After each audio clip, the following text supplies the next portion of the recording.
Muy buenas tardes. Les doy la bienvenida a Casa América, a la clausura de la Semana de Autor. Este año honramos y homenajeamos a Sergio Ramírez, Premio Cervantes 2017. Hemos estado toda esta semana conociendo su obra desde distintos ángulos, otros escritores, editores, traductores, y hoy tendremos un broche fantástico de cierre con una conferencia suya y luego un diálogo con el director del Instituto Cervantes, Luis García Montero. Quiero agradecer a la Agencia Española de Cooperación por el apoyo que da a la Semana de Autor desde su inicio. Gracias al director general de Relaciones Culturales y Científicas, Santiago Herrero, muchas gracias.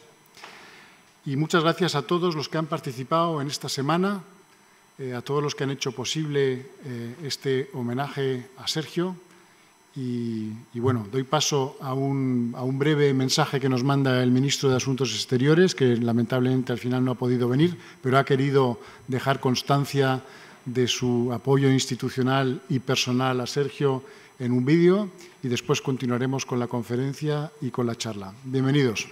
Queridos amigos, esta semana Casa América, en su Semana de Autor, rinde homenaje a Sergio Ramírez, uno de nuestros compatriotas más célebres, gran amigo y Premio Cervantes en 2017. Tu obra, Sergio, es el mejor ejemplo de la Iberoamérica a la que aspiramos. Libertad, arte y compromiso. Es, sin duda, el ejemplo del vínculo que nos une a ambos lados del Atlántico y que pone en valor nuestro mayor tesoro, nuestra común lengua española. Mi más sincera enhorabuena, Sergio. A ti, a Casa de América y a EDCID, por haber organizado una edición más, una Semana de Autor, que está llamada a resaltar el perfil de los escritores que, como Sergio, representáis lo mejor de nuestra comunidad iberoamericana. Yo creo que el orden es que tú hagas la conferencia y que después hablemos nosotros. Y presentarte aquí no hace falta, Sergio. Muchas gracias. Muy bien. Bueno, antes de nada, y ya que esta tarde, concluimos con estas jornadas que empezaron el martes, quiero dar las gracias en primer lugar a Casa de América, a mi viejo amigo León de la Torre, a quien conocí siendo embajador de España en Nicaragua, no sé si en mejores o en peores tiempos, pero en aquellos tiempos.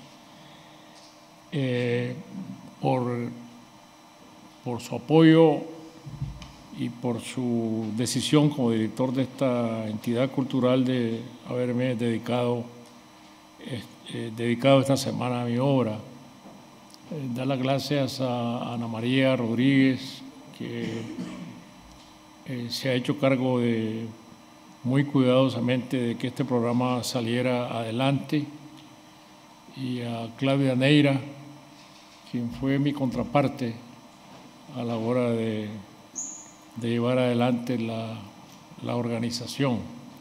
Y por supuesto a mi gran amigo Santiago Herrero por el patrocinio de la EDCID a estas jornadas. Así que muchísimas gracias a todos. Se supone que para cerrar estas jornadas en las que he sido testigo avergonzado de todas las cosas buenas que con tanto cariño se han dicho de mí, debo pronunciar una conferencia también sobre mí. Pero como al mismo tiempo habrá enseguida un diálogo con mi querido y admirado Luis García Montero, lo que prefiero 1000 veces, enunciaré más bien algunos puntos acerca de mis convicciones literarias, que son mis convicciones sobre la vida, que pueden ser útiles a este diálogo. Como parece que está llegando el tiempo en que uno debe preguntarse sobre la forma en que quisiera ser recordado, no tengo duda en responderme a mí mismo que quisiera hacerlo antes de nada como escritor, aunque haya tenido en la vida diferentes andaduras. La escritura fue la pasión de mi vida desde que a los 6 años dibujaba historias con una tiza en el piso de la tienda de abarrotes de mi padre, en Mazatepe, de un lado a otro del suelo que dejaban libres los mostradores y las vitrinas, mientras la Mercedes Alborada de mi novela Un baile de máscaras venía detrás de mí borrando con el ampazo aquellas páginas donde había princesas cautivas, héroes que volaban y monstruos interplanetarios. Y a veces entraba en mis historias la pareja de baile, tamaño natural, recordada en cartón, un caballero de smoking y una dama de vuelos largos que adornaban la tienda de pie junto a una de las vitrinas, cortesía de la brillantina Glostora. Si me llegaran a recordar como político, antes que como escritor, me recordarían mal, porque ahora estoy convencido de que fui un mal político. En primer lugar, porque no estaba hecho para la persistencia del oficio. Puedo fracasar en el primer intento de escribir el capítulo de una novela y borrar todo lo escrito para volver a empezar luchando a brazo partido con las palabras que a veces resultan tan difíciles de someter. Pero nunca fui un político de esos capaces de borrar, no digamos un capítulo de su vida, sino todo su pasado y sustituirlo por otro con más galas y menos miserias. Porque hay dos maneras de mentir, una que ilumina lo oscuro con palabras verdaderas y otra que envilece lo diáfano con palabras falsas. Y además, ya Gioconda Belli me hizo la justicia de decir la otra noche que yo era un mal orador político, lo cual es un buen comienzo para decir que de verdad era un mal político. Si entré en la política cuando joven, fue porque se trataba de una revolución, palabra ahora tan extraña y tan lejana y tan despreciada. A aquella edad de entonces estaba convencido de que a través de la acción se podía cambiar la realidad de miseria y atraso de mi país, donde los pobres seguían siendo los condenados de la tierra, igual que ahora, por las mismas razones que creía que la realidad se podía cambiar en los libros a través de la imaginación. Una y otra son para mí maneras éticas de alterar la realidad. Hay ética cuando hay detrás un ideal. Cambiar el mundo en la ficción y cambiarlo en la realidad. Hoy sé que la realidad no pude cambiarla y la tiranía que entonces combatí mutó en otra tiranía peor. Mea culpa. Los sueños de la razón, ¿qué se le va a hacer? Engendran monstruos. Las utopías, distopias. Pero puedo cambiar la realidad y desafiarla en los libros y escribir es entonces mi oficio para siempre. Para la política que dejé hace mucho tiempo se envejece. El intento de cambiar el mundo en la acción no es sino de los jóvenes. En cambio, para la literatura no hay tercera edad. Un viejo anquilosado en el poder se vuelve grotesco, un esperpento útil solo como personaje de la literatura. Un escritor, por el contrario, puede morir escribiendo sin volverse nunca patético, siempre que cuente con el favor de sus diosas tutelares, memoria e imaginación. Por eso mismo es que la literatura es un camino sin fin que trasciende la vida del propio escritor. Al buscar responder a la pregunta de por qué se escribe, cuesta dar en el blanco cuando se busca una sola respuesta. Y es que las razones de escribir son múltiples. Se escribe por necesidad. Si se puede vivir sin escribir, no se es escritor de verdad. Se escribe por placer. Quien diga que sufre el escribir, tampoco es escritor de verdad. y también se escribe por trascender con las palabras la propia vida. Un día alguien saca del estante de una vieja biblioteca un libro, le quita el polvo, lo abre, recorre sus páginas, lee un párrafo, quizás solo una línea. Las palabras han vuelto entonces a la vida, estaban allí esperando, despiertan, han trascendido. Pero quiero también ser recordado como un escritor que nunca apagó la luz mientras escribía y mantuvo siempre la ventana abierta a los ruidos y rumores del mundo, a las anormalidades de la opresión y la injusticia, a la violencia del poder tirano, y abierta a la compasión y a la gracia, al dolor y a la alegría, tal como Alonso Quijano cuando embrazaba la adarga coronado de áureo yelmo de ilusión.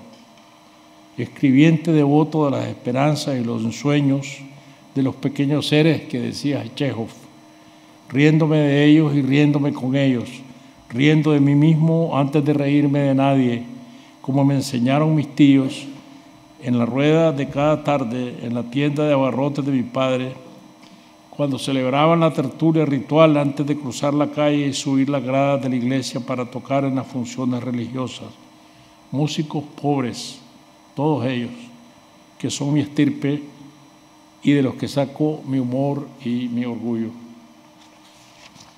El único de los hermanos que no tocaba ningún instrumento era mi padre, que cifraba toda su esperanza en que yo, el mayor de sus hijos, me hiciera abogado, el primer profesional universitario en una familia de más de 50 primos.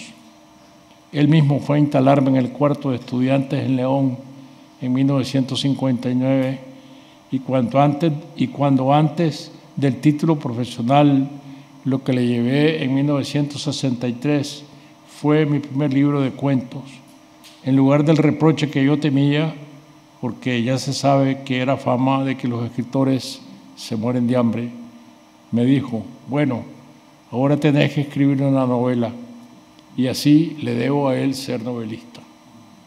Igual que a mi madre, que fue mi profesora de literatura castellana en secundaria y por ella aprendí versos enteros del arcipreste de Ita, las coplas de Jorge Manrique a la muerte de su padre y al Marqués de Santillana y a Garcilaso, que quedaron en mi memoria, y lo que sé de Cervantes. Ella era el rigor, el horario, las tareas, los plazos. Mi padre la risa y la burla de las solemnidades, la proclama del ridículo de sí mismo a la cabeza de la cofradía de mis tíos. Mi padre católico que nunca iba a misa y mi madre protestante que tampoco asistía al culto bautista.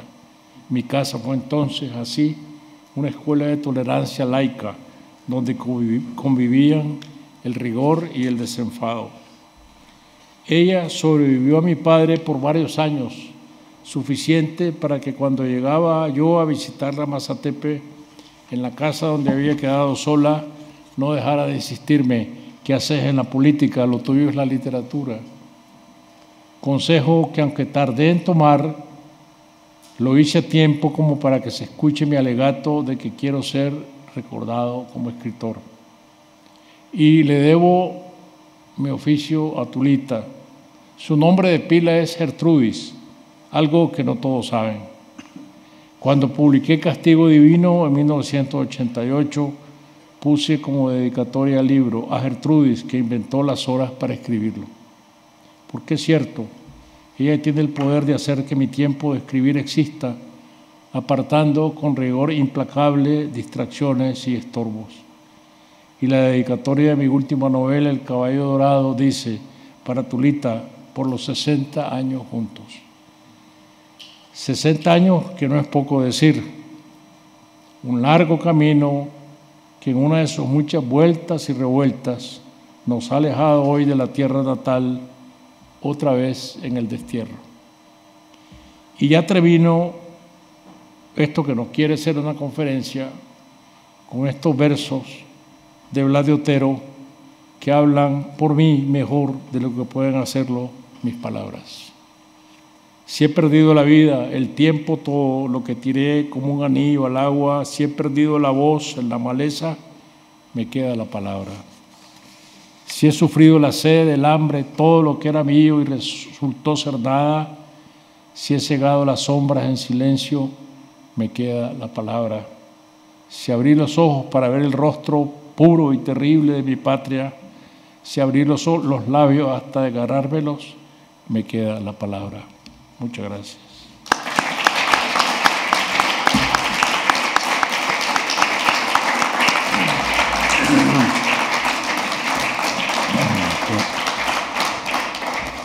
Qué emoción, Sergio, compartir esta tarde contigo, oírte y que te hayas acordado para terminar tus palabras de Blas de Otero.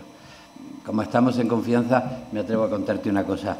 Yo leí mucho a Blas de Otero en los años 70 y en el año 76 se organizó en Granada el primer homenaje a Federico García Lorca. Habían pasado, porque a Lorca lo asesinaron en Granada en el 36, en el 76 ya habían pasado 40 años y era el primer homenaje que se podía hacer todavía en dictadura. Íbamos los estudiantes de la universidad en un autobús, nos pedían que tuviésemos cuidado para no asustar a los habitantes del pueblo de Fuentevaqueros de Lorca, y conforme íbamos llegando estaba toda la Vega de Granada, los secaderos de tabaco llenos de coches de la Policía Armada. El ministro de entonces, Fraga Iribarne, quiso suspender el acto, pero no se atrevió porque las dimensiones políticas podían ser peor si se suspendía con todo el mundo allí, y dio media hora nada más para el acto, con toda la gente que estábamos allí. El sobrino de García Lorca, Manolo Fernández Montesinos, tomó la palabra y dice: después de 40 años de silencio nos dan media hora de libertad. Estábamos luchando todavía por la democracia.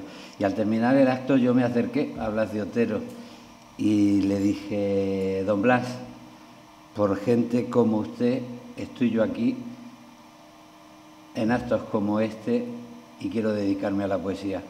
Y Blas de Otero me tocó la cabeza, me acarició el pelo y dice: hijo mío, espero que algún día puedas perdonarme.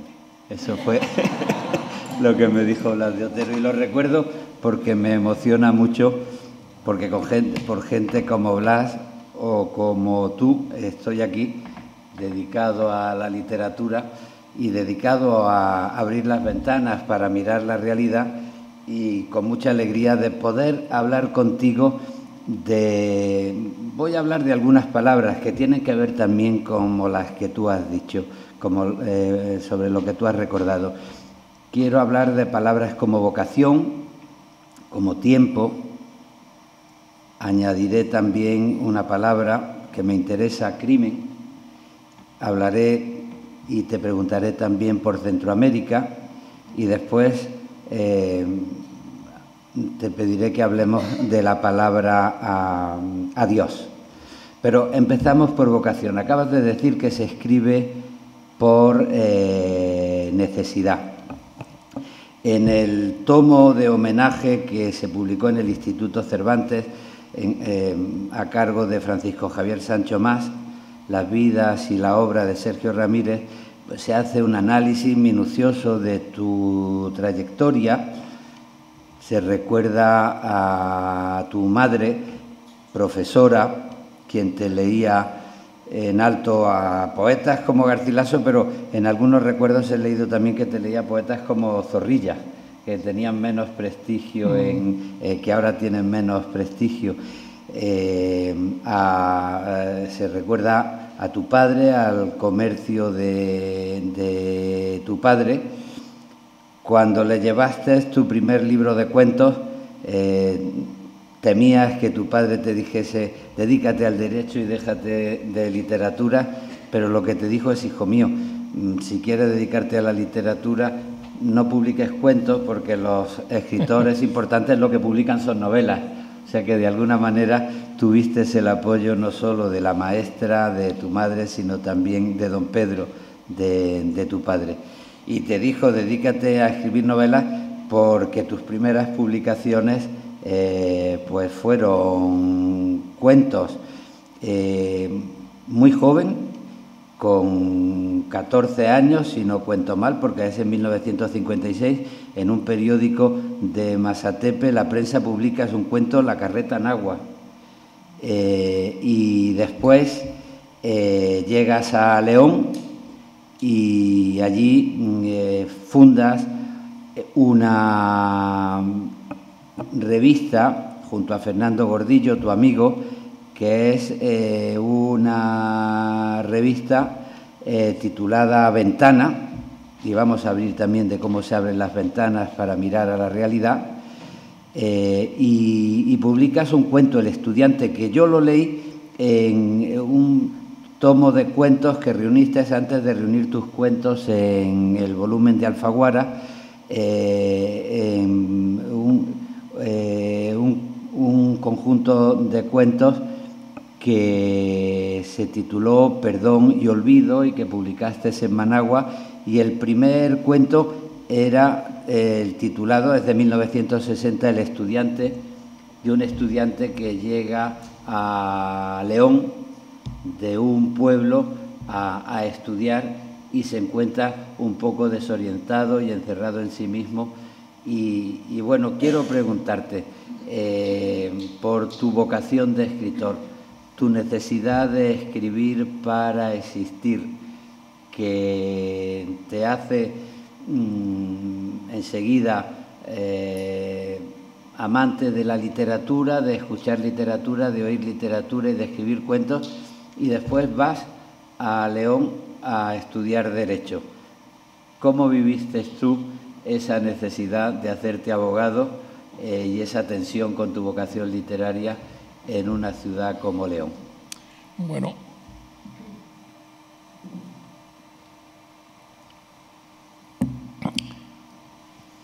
primero te quería decir, Luis, cómo fue mi encuentro con este poeta que no... Con Blas de Otero. Con Blas de Otero, el que nunca conocí. Blas de Otero murió en 1979, el mes en que triunfó la revolución en Nicaragua. Y mi hermano Rogelio, mi hermano menor, ya muerto, el triunfo de la revolución lo agarró por alguna razón en Madrid. Y tuvo la oportunidad de asistir al homenaje a Blas de Otero en la Plaza de Toros de las Ventas. Hubo un gran homenaje multitudinario, y en esa homenaje repartieron una tarjetita postal de recuerdo con un poema de Blas de Otero que yo tuve muchos años en mi escritorio en Managua, con otro poema distinto a este, que dice en una de sus versos, un niño está mirando mi pecho de cristal, que es como un poema de despedida. Ya sé que no veré naranjas de la China ni el trigal, un niño está mirando mi pecho de cristal. Y esa es mi memoria y mi recuerdo de Blas de Otero. Creo que el oficio de escribir, yo trataba de decirlo en las páginas que traje escritas, que cuando alguien busca encontrar los motivos o la razón de que alguien escribe, busca una sola razón, y me parece que ahí está el primer error. Son distintas las razones por las que uno escribe. Pero yo nunca olvidé en una entrevista a Isaac Bashevis Singer, donde le preguntaban por qué escribía, y él decía: yo escribo por necesidad, porque siento la necesidad de contarle a otros lo que me parece que para mí es imprescindible contarle. No estoy tranquilo si sé que otros no van a escuchar esta historia que yo sé que solo yo la puedo contar. Y me parece que esa necesidad es uno de los puntos de partida de la escritura. Y me identifiqué yo con lo que estaba leyendo de la respuesta de Singer, porque sí, yo he partido siempre de esa necesidad, de ese escozor que uno tiene de no quedarse con una historia. Yo creo que el verdadero contador de historia es el que busca en a otro como depositario de la historia que quiere contarle. Y yo digo también, uno escribe porque tiene la alegría, el gusto, el placer de sentarse a escribir. Escribir a la fuerza es imposible, ningún buen oficio se ejerce a la fuerza. Claro, el proceso de la escritura tiene la alegría de sentarse a escribir, pero también tiene la amargura de corregir lo escrito.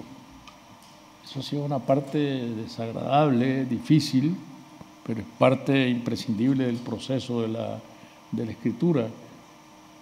Sentarse a trabajar la página y a tratar de someter las palabras que no, de primera intención, nunca las palabras reflejan lo que uno quiere decir. Y que hay incluso una posibilidad de unir los dos sentimientos, la alegría de escribir, la amargura de corregir, cuando te dedicas a corregir lo que has escrito con alegría y con mucho sentido del humor, que es una de las características a la hora de definir la realidad, los personajes, como también las situaciones más difíciles te sugieren la posibilidad de una sonrisa para entender el mundo. Bueno, ¿no? parte de lo que llamamos la alegría o el placer de escribir es que cuando yo estoy escribiendo algo que tiene que ver con el humor y con la risa, y yo me río de lo que estoy escribiendo. Entonces sé que estoy dando en el clavo, porque si comienzo por reírme yo mismo, quiere decir que esto puede funcionar con la vena humorística que yo le quiero imprimir. Pero el proceso de escribir es un proceso de creación y corrección constante, ¿no? Y yo por eso cuando hablo con los muchachos que empiezan a escribir, le digo, lo importante es no salirse del cuarto donde uno está escribiendo, porque la vida tiene muchos atractivos, la calle tiene muchos atractivos, y cuando uno siente que no imagina, pues hay que corregir, y corrigiendo vuelve la imaginación a ponerse en marcha. Es un trabajo continuo, ¿no? Continuo. Después voy a volver a la literatura sin dejar la literatura, pero antes quería plantearte la palabra Centroamérica. Bueno, porque forma parte de tu literatura, porque el Festival Centroamérica Cuenta se ha convertido en una referencia en todo el ámbito de nuestro idioma, y porque en tu literatura Centroamérica está muy presente. La protagonista no es solo Nicaragua. Si yo recuerdo ahora Castigo Divino, pues de pronto están mezcladas las historias de Guatemala, de Costa Rica, de Nicaragua, y fue Carlos Fuentes en un artículo que se tituló El derecho a la ficción y que publicó en El País, aquí en España, en abril del 88, y que tuvo mucha repercusión porque al día siguiente o 2 días después él recibía el premio Cervantes. Ese mismo día. Sí. Entre otras cosas, destaca entre tus características que eres un escritor con conciencia de Centroamérica, no solo nicaragüense, ¿no? Quizá eso se debe también a que muy joven te fuiste en el 64 a Costa Rica a trabajar en el Consejo Superior Universitario Centroamericano, y que desde entonces tu labor literaria y tu dimensión cívica ha estado muy en contacto con Centroamérica. Y bueno, pues quería plantearte qué significa Centroamérica para ti y cuál es el compromiso que sientes con ella, por ejemplo, dedicándole el esfuerzo que le dedicas a un festival como Centroamérica Cuenta, que tuvimos la suerte de conocer en Nicaragua, pero que después, por distintos motivos, pues va viajando de un país a otro. Bueno, yo creo que yo tuve la dicha de hacerme centroamericano muy pronto, ¿no? Cuando me gradué de abogado en 1964, tenía 21 años y recién casado, me ofrecieron un trabajo para irme de Nicaragua a Costa Rica. Más bien el rector de la universidad, que había sido mi maestro, yo estudié en una universidad muy pequeña de 1000 estudiantes, y mi maestro y mi mentor, el doctor Mariano Fiallo Gil, me dijo lo que todo maestro le dice a un discípulo: aquí no estás haciendo ya nada, tienes que irte a Costa Rica. Y él consiguió que yo me diera un cargo en este organismo, el Consejo de Universidades de Centroamérica, el SUCA, donde yo empecé como jefe de Relaciones Públicas, y me fui en julio de 1964 a vivir a Costa Rica con esas funciones. Y parte de mi trabajo era viajar constantemente por Centroamérica. Igual que Rulfo viajaba por México vendiendo la llanta Goodyear, a mí me tocaba ir por todos los países de Centroamérica todos los meses a visitar las universidades. Y entonces me comencé a hacer una idea de lo absurdo que era que Centroamérica no fuera un país, sino que fueran 5 fragmentos dispersos que incluso entraban en guerra, como la guerra absurda entre El Salvador y Honduras de 1968, que se llamó la guerra del fútbol, porque supuestamente era provocada por una rivalidad de un partido de fútbol, y era más bien porque las migraciones de campesinos salvadoreños a Honduras que el ejército de Honduras quería detener. Y esa era la Centroamérica que yo conocí. Países muy hermosos, sometidos a dictaduras, donde las universidades sobrevivían luchando por su autonomía, que era esencial para las universidades la autonomía, para que los militares no se metieran con ella, de repente se metían. Parte de mi trabajo era ir cuando se metían los militares a las universidades, como se metieron en El Salvador en 1971, los metieron los tanques de guerra, se tomaron la universidad, o como cuando el golpe de Estado en Panamá también. Entonces esa es la Centroamérica que yo conocí, de la que me hice cargo, y me di cuenta desde entonces que teníamos un solo perfil cultural, con la diversidad que las identidades culturales tienen, pero era un solo perfil cultural. Y en 1968, desde allí, cuando yo llegué a ser, yo empecé como jefe de Relaciones Públicas, pero 4 años después yo fui electo secretario general de ese organismo, que era una decisión de los rectores de las universidades de elegirme en ese cargo. Desde ese cargo una de las cosas que hice fue fundar la editorial universitaria centroamericana, que tenía la oportunidad de comunicar a los escritores de los distintos países de una sola editorial en Costa Rica, que pudieran publicar sus libros que circularan por todo Centroamérica. Entonces, poder perfilar la idea de una entidad cultural en 5 países dispersos por la historia. Otra palabra que quiero proponerte, porque está muy relacionada con tu literatura, es la palabra crimen. Y no estoy pensando solo en las novelas policíacas, en la labor de un detective que se llama muy significativamente Dolores Morales. Estoy pensando, por ejemplo, en lo que significan los asesinatos y el envenenamiento en Castigo Divino, o lo que significa toda la trama contra Somoza, el asesinato de Somoza padre, Margarita Estalinda Lamar. Y después, claro, el papel que cumple en las novelas más detectivescas, más policíacas.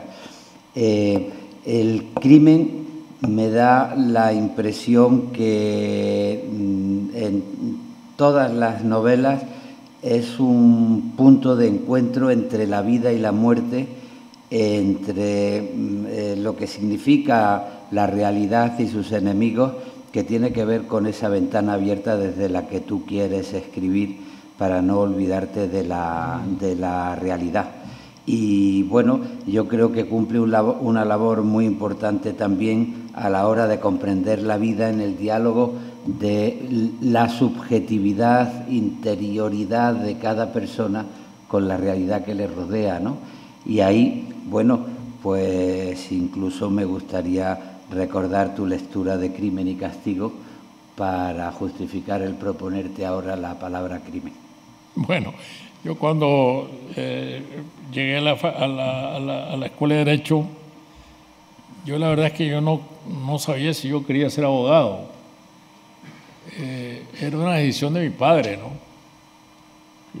Y yo me fui, pero yo nunca la contradije, ¿no? Bueno, abogado, ¿qué se podía hacer en Nicaragua? Farmacéutico, médico, abogado o dentista. Y yo dije, bueno, me corresponde ser abogado, ¿no? Y quizá dentro de la facultad fui descubriendo distintos caminos a los que esta carrera me podía llevar, ¿no? Sin pensar nunca en ejercerla. Yo nunca me vi como un abogado litigante, en un juzgado, o con un bufete, o como notario, ¿no? Nunca me vi en ese papel. Pero dos cosas importantes aprendí yo en la Escuela de Derecho, ¿no? Una, el sentido de la lógica. Me parece que quizás solo el derecho romano, a partir del derecho romano se aprende tanta lógica como en las matemáticas, ¿no? Todo tiene que ser justo, perfecto, exacto, ¿no? Todo tiene que caber en su lugar. Y en segundo lugar, el crimen, porque no hubo materias que me fascinaran más que el derecho penal y luego otra clase que se llamaba instrucción criminal, que parece que a uno lo instruyeran para ser criminal, pero eran los procedimientos penales, ¿no? La clase y los profesores eran muy buenos. Y mi tío Gustavo Mercado, que era un abogado frustrado, que hizo los estudios y nunca sacó el título, cuando me fui a estudiar Derecho me regaló una colección empastada de los boletines judiciales, que son los casos que llegan a la Corte Suprema en casación y como tienen que ser revisado todo el proceso, a ver si tienen congruencias constitucionales. Entonces se vuelve a contar toda la historia. Desde que arrancó el primer autocabeza del proceso, se vuelve a contar toda la historia. Y yo en las noches me leía esos casos como si fueran novelas. Mis lecturas nocturnas eran leerme los casos de estelionatos, robos, estafas, adulterios. Era un mundo que ahora parece muy extraño porque entonces, de acuerdo con la ley, los adulterios solo lo podían cometer las mujeres. De acuerdo con el Código Penal de Nicaragua, adúltera era la mujer. El hombre no cometía el delito de adulterio, sino de amancebamiento. Y el amancebamiento decía la ley, solo se podía mostrar si el hombre tenía mujer con casa puesta. Es decir, que fuera en público, ¿no? Pero era un proceso penal, perseguir entonces los casos de adulterio para mí eran fascinantes. Los de robo, los de estafa, los de crímenes. Había en León el caso de un barbero que había sido, que era un caso tremendo que yo nunca llegué a escribir, tal vez porque era demasiado patético, ¿no? De un barbero que había sido asesinado por la esposa y por la hija, lo habían descuartizado y lo habían dejado ahí los pedazos en la letrina, porque el hombre había embarazado a la hija. Era un caso de incesto, ¿no? Entonces la madre y la hija en venganza lo habían asesinado y descuartizado, y el barbero había desaparecido, nadie lo encontraba y estaba en el plan de la letrina. Esos eran los casos que yo me leí, y allí me encontré con el caso de Oliverio Castañeda, que es el que yo convertí en novela, de manera que yo le debo pues a la Escuela de Derecho también. Me faltó en mi recuento, lo voy a corregir, mi oficio de escritor. Sí.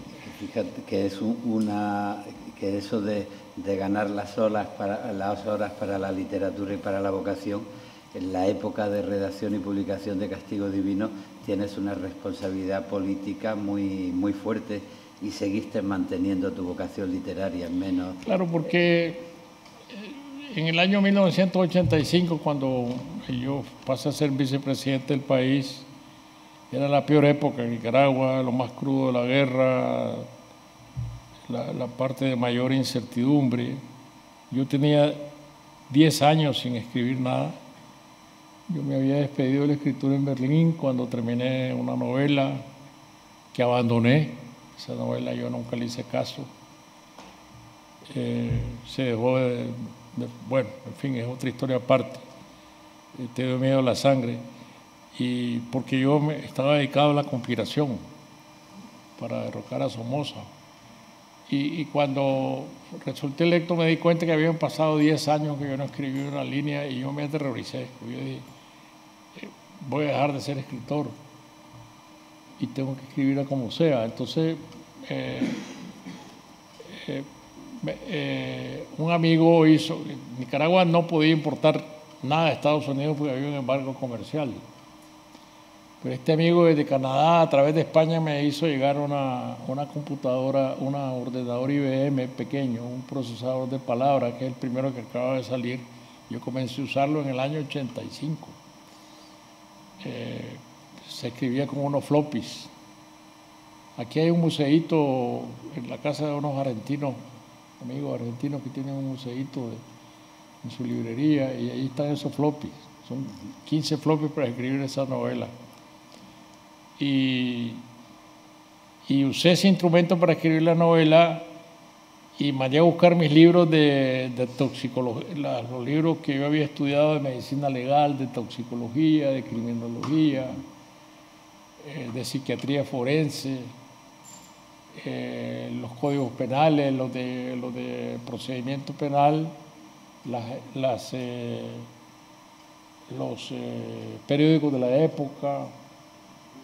Y me levantaba a las 4 de la mañana para poder escribir de 4 a 8 todos los días. Y es curioso porque la escritura no tiene que ver con el oficio paralelo que uno esté ejerciendo. Quizá la política, el oficio político sea el más incompatible de todos con la literatura, pero el de periodismo también lo es. Y quizás el más repelente, ¿no? Porque son los mismos dedos los que están tecleando la crónica del día y la novela, pero el de la política pues es bastante repelente a la literatura. Pero bueno, había que buscar las horas, yo las encontré en la madrugada y resultó en una de las novelas de mayor investigación que yo he escrito nunca. Está también, aparte de lo que has dicho, está el cine también como metáfora de la distinta educación sentimental de la época. Pero yo te recuerdo como responsable político y porque no solo buscas las horas, sino que consigues también buscar autonomía de una mirada literaria que no olvida la realidad, que mira la realidad, que analiza el clasismo o las injusticias de la realidad, pero no con ojos de político ni de gobernante, sino con ojos de escritor. Yo recuerdo, porque tú has hecho mucha reflexión sobre la narrativa, del viejo arte de mentir, el juego entre la verosimilitud y la mentira, has hecho un monólogo y uno de tus mandamientos es el escritor, antes de atrapar al asesino, tiene que atrapar al lector. Porque no se trata de atrapar al asesino en el argumento, sino también de hacer una literatura capaz de entretener, de conectar, de contagiar al lector para meterlo dentro del mundo creativo. Y en ese sentido, pues ese ha sido otro de, creo yo, que de tus rasgos literarios, incluso cuando has estado gobernando o como cuando has tenido motivos para denunciar, que has mantenido una mirada siempre sobre la realidad, pero nunca cayendo ni en el dogmatismo ni en la consigna, sino defendiendo una mirada creativa de escritor. Bueno, escribir en esa década de poder, digamos, tenía una dificultad adicional, que no hay cosa más contradictoria que para un escritor que el ejercicio del poder. Creo que Juan Gabriel Vázquez decía la otra noche algo muy cierto, y es que la literatura está obligada a lo complejo y el discurso político está obligado a lo simple, a reducir las cosas a su esencia más propagandística. Entonces, resolver esta contradicción entre escribir desde el poder y no ser propagandista del poder es una cosa muy seria, ¿no? Entonces yo sabía que había temas que a mí me estaban vedados. Nunca se me había ocurrido poderme escribir sobre el momento que yo estaba viviendo, porque necesariamente hubiera tenido que ser una mirada muy sesgada, propagandística. Yo no podía ser crítico del poder que yo estaba ejerciendo. Sería un desdoblamiento imposible de conseguir. Entonces por eso yo fui a buscar esta historia, que no deja de ser política, porque es un momento en que Nicaragua está entrando en la dictadura de Somoza, y Somoza es el dueño de la ley, y cuando este envenenador, es curioso, porque este envenenador es encontrado culpable en un juicio que yo no relato en el libro, en un juicio por jurado, y luego la corte, la sentencia, la resolución del jurado la confirma la sala de apelaciones. No, la sala de apelaciones confirma la sentencia del juez de primera instancia que ordena la pena de muerte contra Oliverio Castañeda. Existía en Nicaragua entonces la pena de muerte por fusilamiento. Pero cuando el caso llega en recurso a la sala de apelaciones de León, la sala de apelaciones por 2 votos contra 1 resuelve conmutar la pena de muerte por prisión perpetua. Entonces Somoza lo manda a matar. Somoza lo manda a secuestrar de la cárcel y le aplica la ley fuga, porque él es que está haciéndole la justicia que la sociedad, herida en su orgullo de León por el asesinato de varios de sus miembros prominentes, reclama, y él ejecuta porque él es el dueño de la ley. Y una sociedad que es una alta sociedad que tampoco mira con buenos ojos que se saquen algunos secretos o que se pongan en duda las virtudes de determinados personajes de la alta sociedad, ¿no? Ahí hay una crítica en ese sentido que tiene que ver con la realidad, con sus supersticiones, y que en ningún tiempo se pliega a la consigna del gobernante, sino a la mirada creativa. Y esa es otra cosa que yo quiero plantearte cuando hablaba de la palabra tiempo, porque el concepto del tiempo, además, en tu literatura se convierte en un eje estructural que te ayuda a pensar en novelas de carácter coral. Los argumentos se mezcla la memoria con la imaginación del futuro, y eso hace un buen diagnóstico del presente, ¿no? Hay en los argumentos miradas hacia el pasado, bien porque de pronto pues se mezcla la visita de un dictador con la visita de un poeta en distintos años, o distintas conversaciones de personajes en distintos momentos históricos, o porque de pronto alguien va al cine y, mirando una película de hace mucho tiempo, se encuentra entre los figurantes a su padre y su madre bailando, y entonces se mezcla la memoria anterior a su propia infancia con la realidad del presente. Y yo creo que esa mezcla, a la hora de elaborar una mirada completa, coral, haces también que junto al pasado, el presente y el futuro te guste jugar, vincular, tejer distintos registros de la realidad. Sí, esta mezcla entre realidad y ficción, que es lo que más me fascina del oficio de escribir. Si la literatura para mí es esta mezcla entre realidad y ficción, donde el lector no puede distinguir qué es verdadero y qué es mentira. Y esto tiene que ver con cómo hace uno con la selección de sus materiales, con la selección de sus personajes y cómo va a elaborar esta mezcla. Cuando yo estaba escribiendo el Caballo Dorado, yo creo un secretario del general liberal José Santos Zelaya. Los dictadores liberales, sobre todo, solían tener como secretarios a poetas y a intelectuales. Eso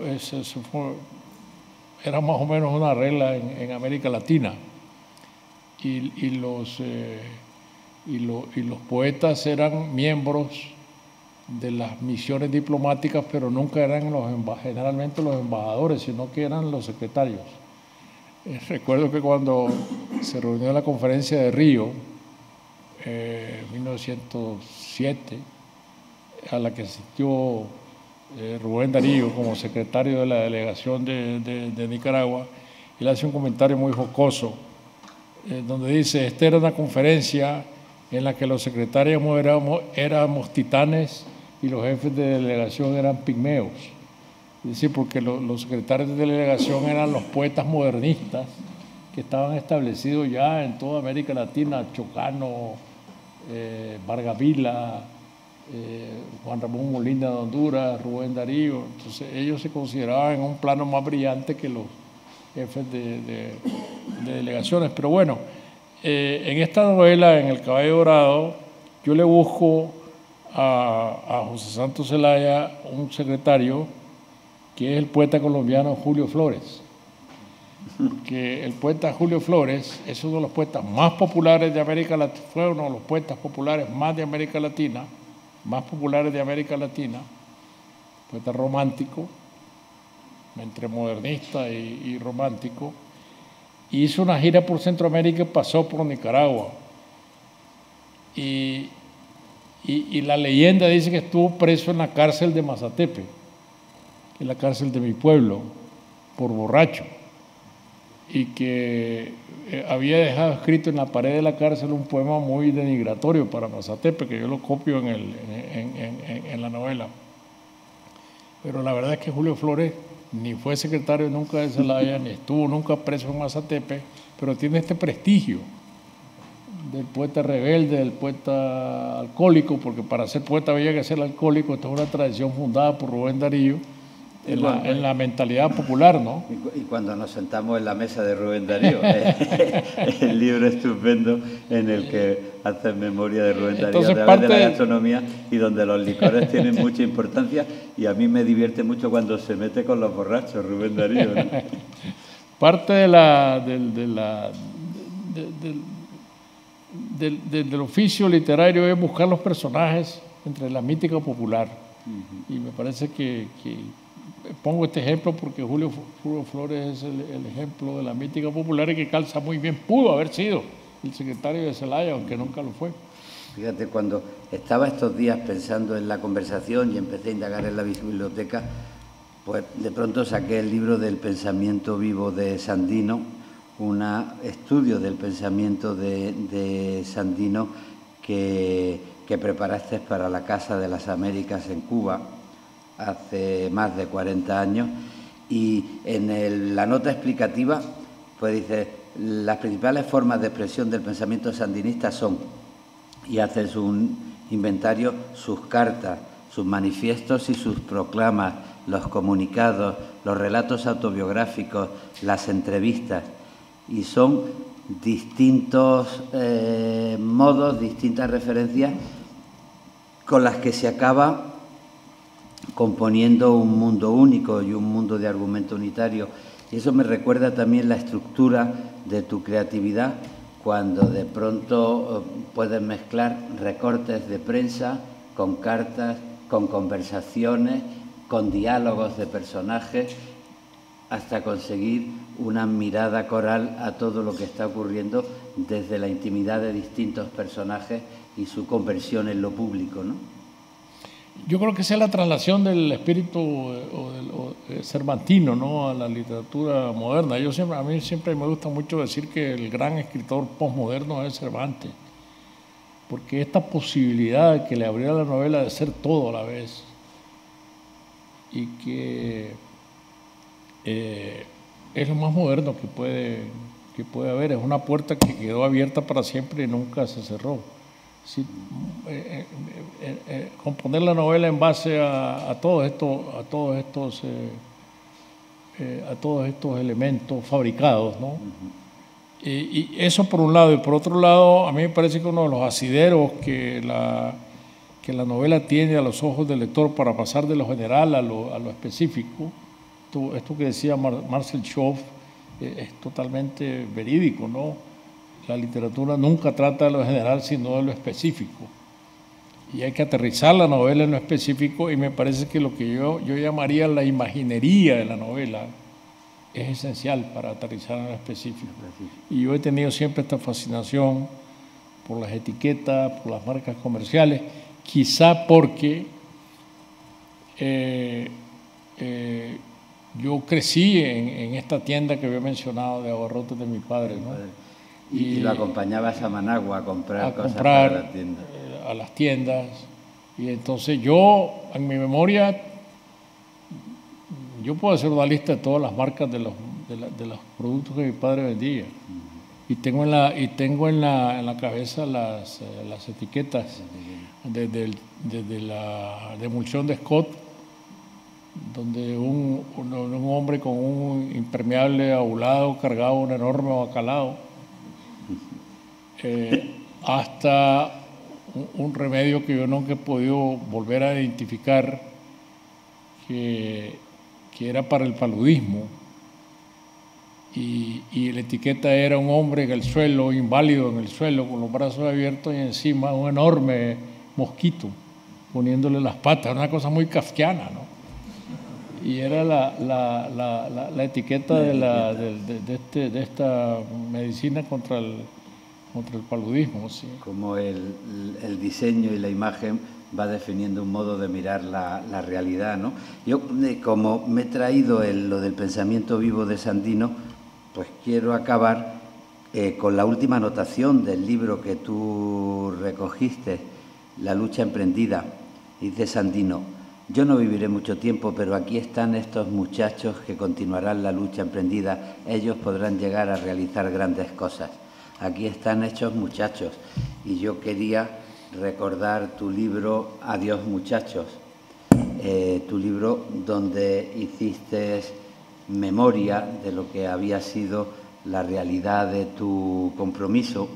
Recuerdo un ensayo muy respetuoso y muy interesante, un artículo de Mario Vargas Llosa sobre Adiós muchachos, donde, aunque él no quería aceptar la importancia de la evolución de Nicaragua y del sandinismo y del fracaso de la revolución por la presencia de la CIA y la intervención norteamericana, pero reconocía la serenidad, la tranquilidad y la medida con la que habías pensado tú esa historia a la hora de despedirte de los muchachos de los que hablaba Sandino, ¿no?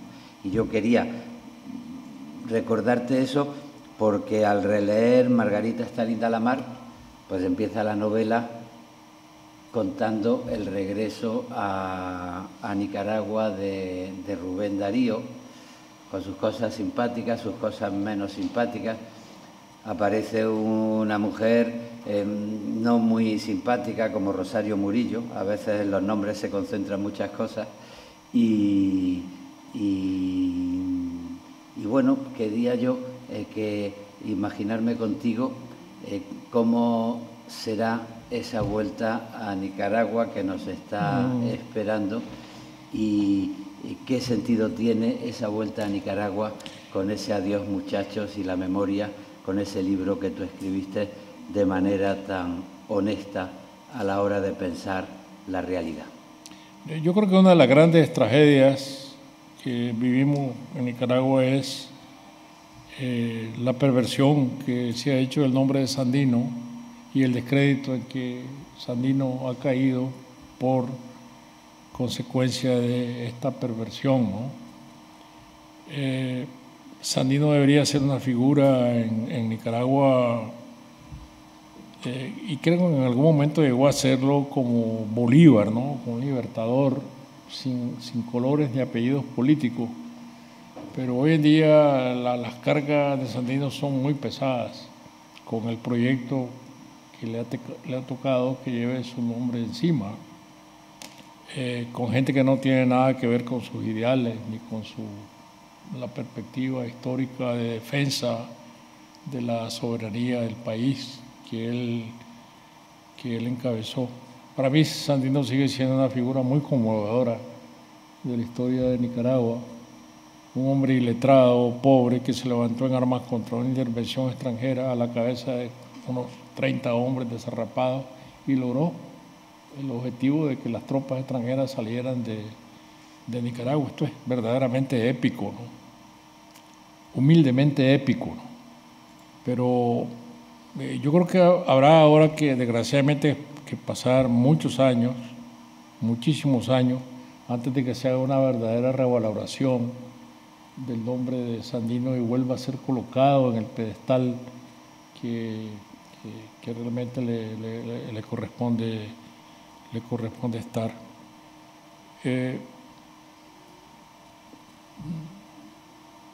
Yo a veces no me gusta mucho preguntarme sobre esto que llamamos el regreso a Nicaragua, ¿no?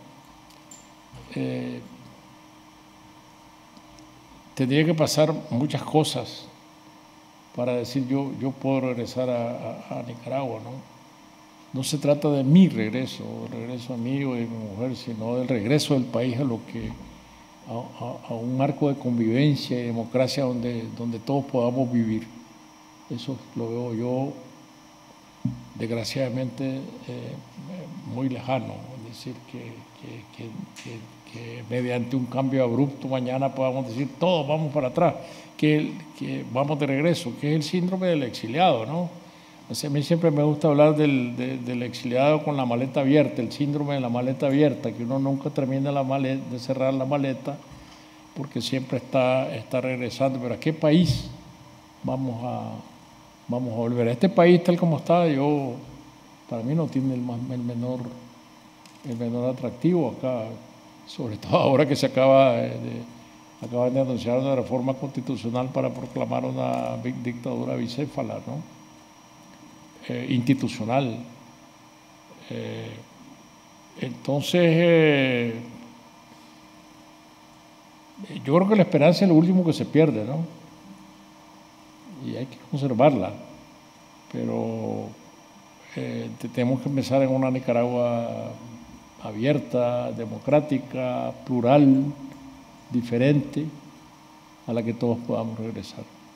Porque además la esperanza no tiene por qué ser confundida con un optimismo ingenuo, sino con la defensa de unos valores que nos devuelvan la realidad que nos merecemos. Yo creo que podemos sentarnos a la mesa con Rubén Darío, buscar un poco de licor, aunque ahora la vida bohemia haya desaparecido, como tú lo estudias en el libro.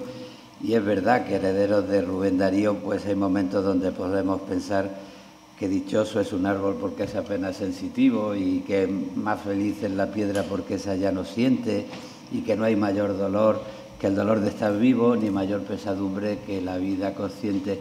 Pero también hay momentos maravillosos que compartir en la vida y bueno, y la suerte de no recordarte como escritor, sino de tenerte de manera muy presente como escritor y poder hablar contigo en el hoy, en el que podemos imaginarnos un mañana mucho más justo, siguiendo la memoria y siguiendo la imaginación. Y en ese sentido, pues es una alegría poder conversar contigo y con todos ustedes. Muchas gracias. Gracias. Gracias.